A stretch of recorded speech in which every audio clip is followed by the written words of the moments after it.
சுவாமியே சரணமையப்பா சுவாமியே சரணமையப்பா சுவாமியே சரணமையப்பா சுதரானந்த சித்தனையப்பா சுவாமியே சரணமையப்பா. சுவாமி சரணம். நமது ஒவ்வொரு வாரமும் நமது காந்திரார் ஐயப்பா சுவாமி திருக்கோவில்ல கூட்டு பிரார்த்தனை நடந்துட்டு இருக்கு. இந்த கூட்டு பிரார்த்தனையுடைய சாராம்சம் என்னன்னா, எல்லாரும் ஒரு இடத்துல நின்று இந்த பாசிட்டிவ் எனர்ஜின்னு சொல்லுவாங்க. கோவிலுங்கிறதே பாசிட்டிவ் எனர்ஜி. இங்க தேவையில்லாத எண்ணங்கள் வந்து வராது, வரக்கூடாது. வந்தாலும் நிலைக்காது, நிலைச்சாலும் அவங்க இந்த கோயிலுக்குள்ள வர முடியாது. நெகட்டிவ் எண்ணத்தோட இங்க உள்ளுக்குள்ள வர முடியாது. இன்னைக்கு நீங்க எல்லாரும் இன்னைக்கு வந்திருக்கீங்கன்னா கடவுளுடைய அனுகிரகம் தான். கடவுள் வர சொல்லிக்கிறோம், நான் வந்திருக்கிறோம். நாளைக்கு இந்த வாய்ப்பு நம்மளுக்கு கிடைக்கும் இல்லையான்னு தெரியாது. முதல்ல எல்லாம் இந்து சனாதன இந்து தர்மத்தின்படி முதல்ல ஒவ்வொரு கோவில்களையும் திருக்கோவில்களையும் இந்த மாதிரி கூட்டு பிரார்த்தனை வாரத்துல ஒரு நாள்ல டெய்லியுமே வச்சுட்டு இருந்தாங்க. நட திறந்து பூஜை அங்க நைவேத்திய பூஜை முடிச்ச உடனே எல்லாத்துக்கும் சங்கல்பன்னு சொல்லுவாங்க. எல்லாத்துக்காகவும் பிரார்த்தனை பண்ணுவாங்க. அப்போ இன்னைக்கு இந்த காலப்போக்கில் இயந்திரமான வாழ்க்கையில என்ன பண்ணிட்டோம், நம்மளை நினைக்கிறதையும் நிறைய மறந்துட்டோம். ஓடக்க ஆரம்பிச்சிட்டோம். எங்க ஓடுறோம்னு தெரியல. ஒரு கிரவுண்ட்ல ஒன்னும் முன்னாடி 2 பேர் ஓடணும், பின்னாடி நான் போனோம்னா அவங்கள மீட் பண்றதுக்காக ஓடுறோம். இல்ல பின்னாடி 2 பேர் ஒடியாடுறாங்க, நம்ம முன்னாடி ஓடணும், ஒன்னும் அவங்கள வந்து நம்மளை மிந்திடுவாங்க. நம்ம ஓடுறதுல என்ன பண்றோம், வெறும் கிரவுண்ட்ல ஓடிட்டு. வெறும் கிரவுண்ட்ல ஓடி பிரயோஜனமே கிடையாது. அந்த மாதிரிதான் வாழ்க்கை நீங்க நடந்துட்டு இருக்கு. எடுத்து உள்ள வச்சிருக்கோம். இன்னைக்கு கூட்டு பிரார்த்தனையில 2-3 பேரு இன்னைக்கு கடவுள்கிட்ட பிரார்த்தனை வேண்டி இருக்காங்க. போன வாரம் ஒரு கூட்டு பிரார்த்தனை பண்ணணும். விசால் ஒரு குழந்தைய, ஒரு பையன், 20 வயசு பையன்,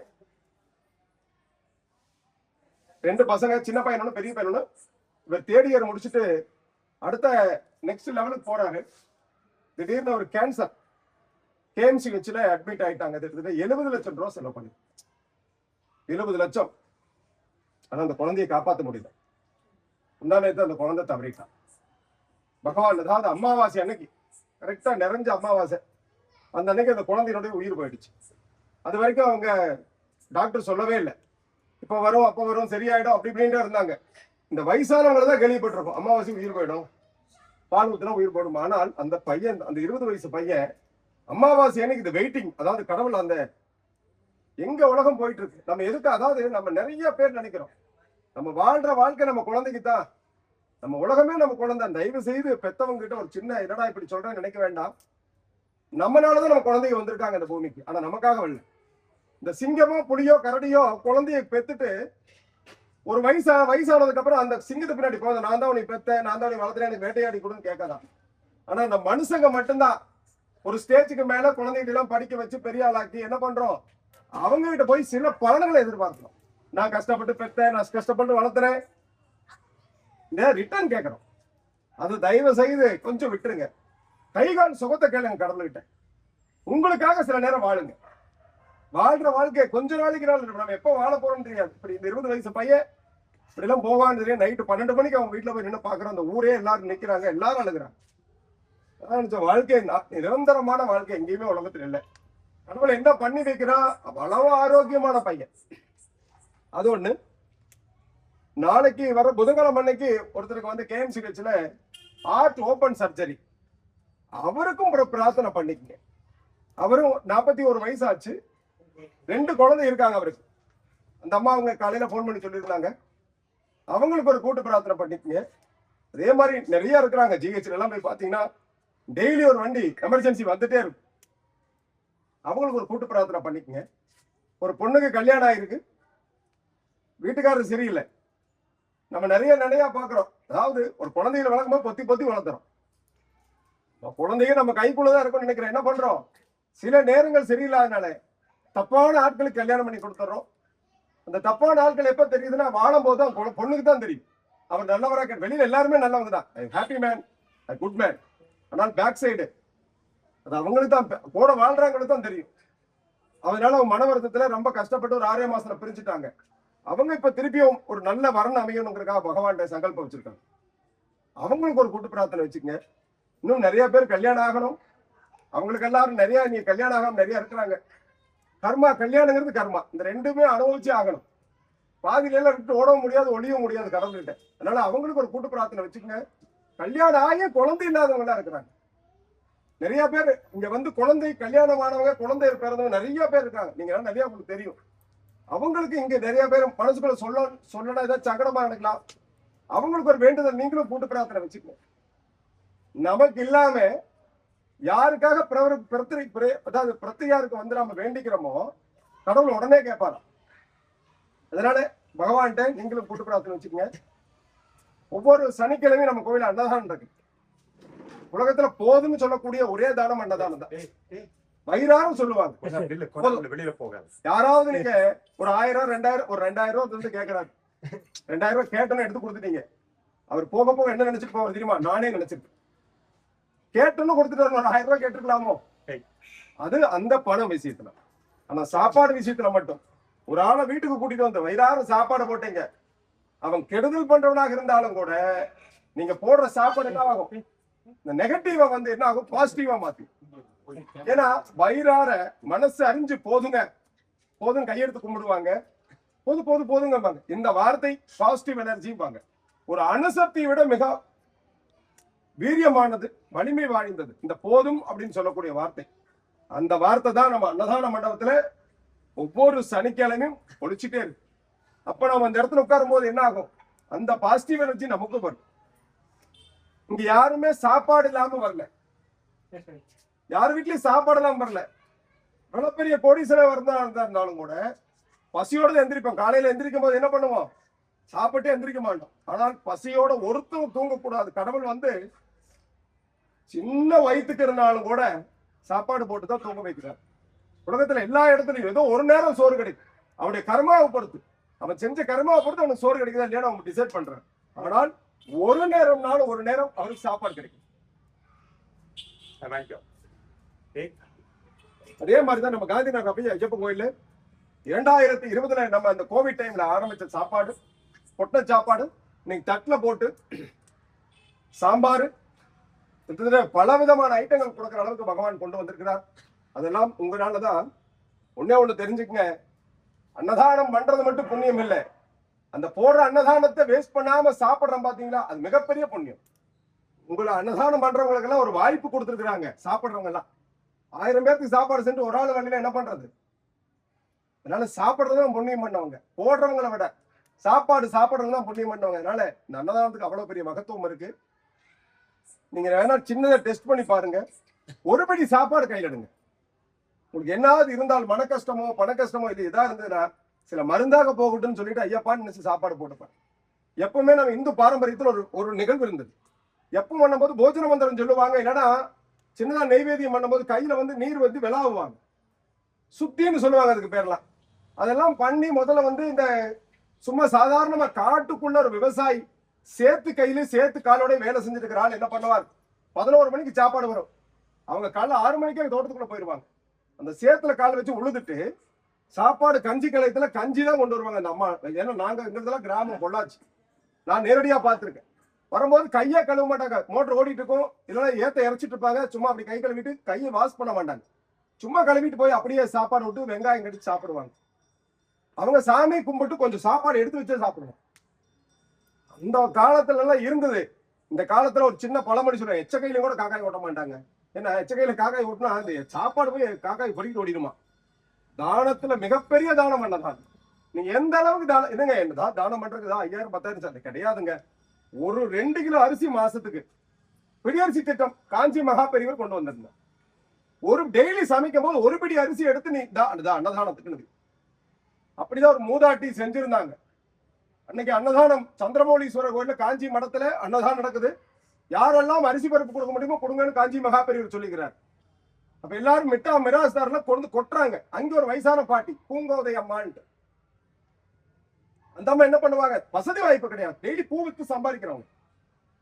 அவங்க என்ன பண்ணிருக்கிறாங்க, என்ன பண்ண தெரியாம கொஞ்சம் கொஞ்சமா அரிசி இருந்த எல்லாம் பொறுக்கிட்டு வந்து ஒரு சின்ன மூட்டையா கட்டி குசேலன் கிருஷ்ண பரமாத்மாட்ட கொடுத்த அவள் மாதிரி கொண்டு வந்து காஞ்சி மகாபரிவர் நிற்கும் போது எல்லா அரிசியும் குடோனு போச்சு. இந்த அம்மா கொண்டு வந்த அரிசி மட்டும் தான் நேரம் மடப்பள்ளிக்கு போச்சு. அங்க அவர் ஆசீர்வாதம் பண்ணி தொட்டு அவர் சீக்கிரம் காஞ்சி பரப்பன் யாரும் தொடமாண்டார். மனசை தாங்க கடவுள் பாக்குறார். இன்னைக்கு நிறைய பேர் நம்மளவே ஏமாத்திக்கிறோம். பெருசா செஞ்சாதான் கோயில்ல மரியாதை கிடைக்கும். மருதுமலையில போனா 5000 ரூபாய் கொடுத்தோம்னா ஆண்டவன் பக்கத்துல கூட நிக்க வச்சிடறான். நம்ம அப்படிதான் விரும்புறோம். லைன்ல நின்று யாரும் சாமி பாக்குறது இல்லை. கடவுளை நம்ம பார்க்க போறது இல்லை, கடவுள் நம்மளை பார்க்கணும். அப்படி யாரும் நடந்துக்கிறது இல்லை. இயந்திரம் சீக்கிரம் பெருமையா வேற சொல்லிக்குவோம். நேரம் போனவங்களா ஒரு 500 ரூபாய் கொடுத்தேன், ராஜ மாதிரி இதெல்லாம் என்னங்க பொழப்பு இதெல்லாம். நம்ம கொடுத்து சில ஐயர்களை கெடுத்தே வச்சுட்டோம். கடைசியில் ஐயர்கள் வெளியே வந்துட்டு காசு கொடுத்தா இருந்தாலும் சாமி காட்டுறாங்க. நிறைய பிரச்சனை நமக்குள்ள இருக்கு. இந்த மாதிரி இதுல அந்த அம்மா கொடுத்த அந்த அரிசி நேரம் மடப்பள்ளிக்கு போய் சாதமாகி எல்லாருக்கும் போஜனம் பண்ணாங்க. இந்த போஜனத்தினுடைய அன்னதானத்தினுடைய சாராம்சம் என்ன தெரியுமா? நீங்க கொடுக்கிற சாப்பாடுல, நீங்க கொடுத்த அன்னதானத்துல, நீங்க சாப்பிடுற இடத்துல கடவுளும் ஏதோ ஒரு ரூபத்துல வந்து உங்களோட உட்கார்ந்து சாப்பிடுறார். அதை உணரணும். உணர்றது எங்க இருக்குது? இங்க இருக்கு. இதெல்லாம் கண்ணுல சாமியே சரணமையப்பா. நீங்க என்ன சரணம் விடுவ சொன்னீங்க, சுவாமியே சரணமையா. பகவானுக்கு சரணம்ங்கிறது சரணகோஷ பிரியன்னு சொல்லுவாங்க. எந்த மந்திரம் சொன்னாலும் சத்தம் போட்டு சொல்லுங்க. என்ன முடியுமோ சத்தம் போட்டு சொல்லுங்க. அந்த கைலாய வரைக்கும் கேட்கணும்.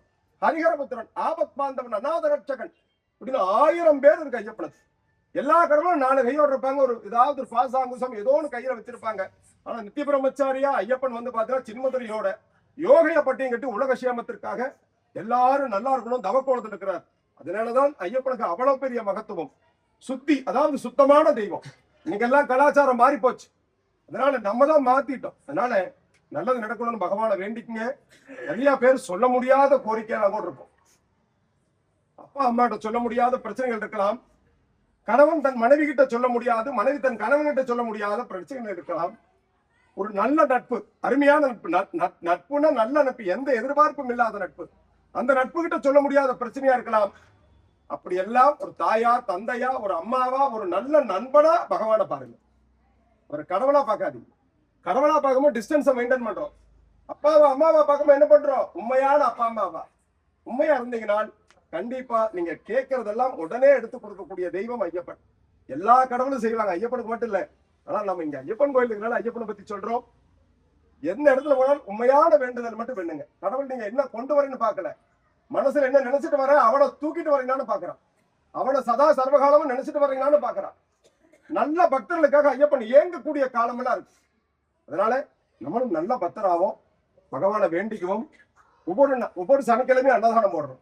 இந்த வாரத்தினுடைய அன்னதானம் திரு மனோகரன் வசந்தி குடும்பத்தார். அவங்க இங்கதான் இடர்வளத்தில் இருக்கிறாங்க. தொடர்ந்து சில வருடங்களாக அவங்க அன்னதானம் பண்ணிட்டு இருக்கிறாங்க. அவங்க தொழில் நல்லா இருக்கணும், குடும்பம் நல்லா இருக்கணும், குழந்தை நல்லா இருக்கணும் பிரார்த்தனை பண்ணிக்கோங்க. அதே மாதிரி இன்னைக்கு ஒரு கல்யாண நாளுக்காக இன்னைக்கு வந்திருக்காங்க.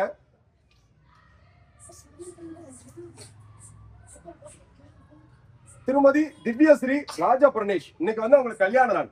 அந்த குழந்தைகளும் இன்னும் நிறைய காலம் நீரோடி வாழணும், கணவன் மனைவிக்குள்ள எந்த சஞ்சலங்கள் சங்கடம் இல்லாமல் வாழணும்னு சொல்லி நிறைய ஆண்டு காலம் வாழ்ந்து அவங்களையும் பிரார்த்தனை பண்ணிக்கங்க. அதே மாதிரி எல்லாருக்கும் எல்லாம் கிடைக்கட்டும். வர்ற நம்ம கோயில்ல 3 பரிகாரம் தான் இருக்கு. ஒரு பரிகாரம் நீராஞ்சனம். இந்த நீராஞ்சனத்தை பத்தி அதிகமா சொல்ல வேண்டியது இல்லை.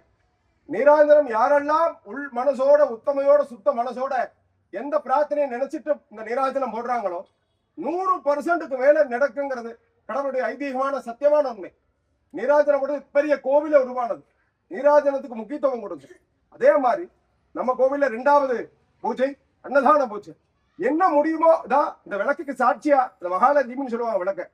அந்த இடத்துல வந்து உங்களால என்ன யாரு பாக்குறாங்களா வைக்காதீங்க. ஒரு பெரிய மூட்டை கொண்டு வந்தா கோயில மரியாதை தருவாங்க அப்படிலாம் கிடையாதுங்க. பார்க்க வேண்டிய அவன் பார்த்தா போதும், மிச்சம் அவன் பார்த்தாலும் ஒரு பிரயோஜனம் கிடையாது. அதனால அந்த இடத்துல கொண்டு வந்து 1 கிலோ அரிசி 100 கிராம் அரிசிலாம் வச்சுட்டு இருக்கிறாங்க. என்ன முடியுமோ கொண்டு வந்து உங்களால கொடுத்து வச்சுட்டு போங்க.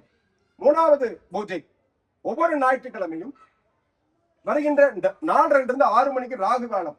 அந்த ராகு காலத்துல பின்னாடி இருக்கிற ஆதி நாகர் தெய்வம் அந்த பகவானுக்கு உங்க கையால கொஞ்சம் என்ன முடியுமோ பால் கொண்டு வந்து கொஞ்சம் மஞ்சள் கலக்கி அபிஷேகம் உங்க கையால அபிஷேகம் பண்ணுங்க. என்ன நினைக்கிறீங்களோ நியாயமான கோரிக்கை பகவான் கண்டிப்பா மனசுல ஏத்திக்குவார். நீங்க செய்ய செய்ய உங்க அதாவது மலை போல் இருந்த பிரச்சனைகளும் பனி போல விலகி அது மாதிரி ஒரு பிரார்த்தனை இருக்கு. அதே மாதிரி ஒவ்வொரு வளர்பிறை சஷ்டி அன்னைக்கு சஷ்டி பாராயணம், கந்த சஷ்டி கவசம் இங்க வேல் வழிபாடு வச்சு பூஜை பண்ணுவாங்க. கந்த சஷ்டி கவசம் படிக்கிறது அவ்வளவு வேல்யூவானது. அந்த கந்த சஷ்டி கவசம் ஒவ்வொரு மாசமும் வர்ற சஷ்டி, வளர்பிறை சஷ்டி அன்னைக்கு இங்க பாராயணம் பண்றாங்க. பெண்கள் ஆண்கள் நிறைய கலந்துக்கிறாங்க. அவங்களுக்கு நம்ம புக்கு தருவோம். அவங்க பார்த்து இந்த பாராயணம் பண்ணிட்டு வேலுக்கு அபிஷேகம் பண்ணிட்டு பிரசாதம் நீங்களே கொண்டு வரலாம். நம்ம ஐயப்பன் கோயிலை பொறுத்த வரைக்கும் சுத்தின்னு சொல்லுவாங்க, சுத்தம் நல்லா இருக்கணும். நெய்வேத்தியம் பகவானுக்கு ஐயப்பன் வெளியிலிருந்து வர நெய்வேத்தியம் பண்றது இல்லை. ஆனால் அந்த ஒரு நாள் மட்டும் இங்க நெய்வேத்தியம் வந்து வேலுக்கு பண்ணி எல்லாருக்கும் பிரசாதம் கொடுப்பாங்க. அதை நீங்க பார்க்கலாம். இந்த மாதிரி அதே மாதிரி ஒவ்வொரு அன்னைக்கும் அவருடைய பிறந்த நட்சத்திரமான உத்திர நட்சத்திரம் அன்னைக்கு இப்போ சமீப காலமாக பூஜை நடந்துட்டு இருக்கு. உத்திர நட்சத்திரம் அன்னைக்கு காலையில நெய் அபிஷேகம் நடந்து எண்ணீர் அபிஷேகம் எல்லாம் நடந்து சிறப்பு பூஜை நடக்குது. இந்த பூஜைகள் எல்லாமே ஏதோ இருக்குது, டோனர் கிடைக்கிறாங்கனால பண்றது இல்லை. எந்த ஊர்ல பூஜைகள் நல்லா நடக்குதோ, எந்த ஊர்ல குறையில்லாமல் நெய்வேத்தியம் நடக்குதோ, எந்த ஊர்ல பிரார்த்தனை நல்லபடியா நடக்குதோ, அந்த ஊர் மக்கள் மட்டும் இல்லாமல் அந்த ஊரை சார்ந்த மக்களும் நல்லா இருப்பாங்க. என்னது கலியுகங்க, ரொம்ப மோசமான யுகத்துல இருக்கிறோம். குழந்தைகளை தயவு செஞ்சு பாத்துக்குங்க. நிறைய விஷயங்களை குழந்தைகிட்ட ஷேர் பண்ணிக்கங்க. குழந்தைகிட்ட செல்போன் அதிகமா கொடுக்காதீங்க. ஒரு சின்ன வேண்டுகோள், சாப்பிடும் போது எக்காரந்து கொண்டு பேசாதீங்க. சாப்பிடும் போது செல்போன் பேசிடாதீங்க. சாப்பிடும் போது தயவு செஞ்சு ஒருவருக்கு சாப்பாடு கூட வீண் பண்ணிடாதீங்க. விதைக்கிறதுல இருந்து சமைக்கிற வரைக்கும் அவ்வளவு கஷ்டப்பட்டு அந்த பொருளை கொண்டு வந்து சேர்த்த வேண்டியதா இருக்குது. அதனால நீங்க எல்லாரும் போச்சுக்காம இந்த எல்லாம் வீட்லயும் இதை கடைபிடிச்சீங்கன்னா இன்னும் நல்லா இருக்கும். இப்போ கூட்டு பிரார்த்தனை எல்லாரும் நீங்க என்னென்னமெல்லாம் மனசுல நினைக்கிறீங்களோ, வீடு வாங்கணும், கல்யாணம் ஆகணும், குழந்தை கிடைக்கணும், வீட்டுக்காரர் கிடைக்கணும், வீட்டுக்காரி கிடைக்கணும், இந்த மாதிரி என்னென்னமெல்லாம் வேணுங்கிறீங்களோ எல்லாத்தையும் நினைச்சுக்குங்க. உங்களுக்காக இந்த கூட்டு பிரார்த்தனை மனசார கண்ணை மூடும்போது பகவான் கண்ணல் தெரியணும். சரணம் கூப்பிடுங்க. என்னைக்கு அவர் நம்ம கூட இருக்கட்டும். கற்பூரம் காட்டிங்க. சுவாமியே சுவாமியே கற்பூர வரிமள பிரியனே பிரம்மாண்ட நாயகனே தர்மசாஸ்தாகவே ஆனந்த மூர்த்தியே சொல்ல வேண்டும் என்பதே சுவாமியே